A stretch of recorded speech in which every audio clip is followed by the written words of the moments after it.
Hello viewers, ఈరోజు topic ఏంటి అంటే హస్బెండ్ అండ్ వైఫ్ రిలేషన్షిప్ గురించి. హస్బెండ్కు వైఫ్ మధ్యలో మంచి రిలేషన్షిప్ ఉంటే కనుక మంచి సంతానం కలుగుతుంది.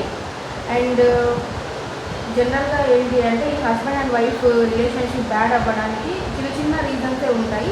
వాటిని మనం ఎలా అవాయిడ్ చేసుకోవాలి, ఆ మిస్అండర్స్టాండింగ్స్ ఎలా అవాయిడ్ చేసుకోవాలి, అండ్ హస్బెండ్ అండ్ వైఫ్ రిలేషన్షిప్ని ఎలా మెరుగుపరచుకోవాలి అని నేను ఒక 5 or 6 షార్ట్స్ పోస్ట్ చేస్తాను. So stay tune.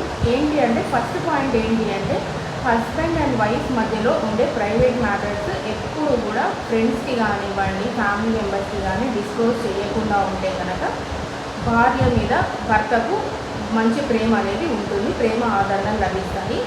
ఇంకొక మెయిన్ ఇంపార్టెంట్ పాయింట్ ఏంటి అంటే హస్బెండ్కు ఎటువంటి అయినా కూడా ఫైనాన్షియల్ డ్రాబ్యాక్స్ కానివ్వండి ఏవైనా ఉంటే మాటికి వాటిని దెబ్బకొచ్చకూడదు అనమాట. ఎస్పెషల్లీ ఫుడ్ తినేటప్పుడు.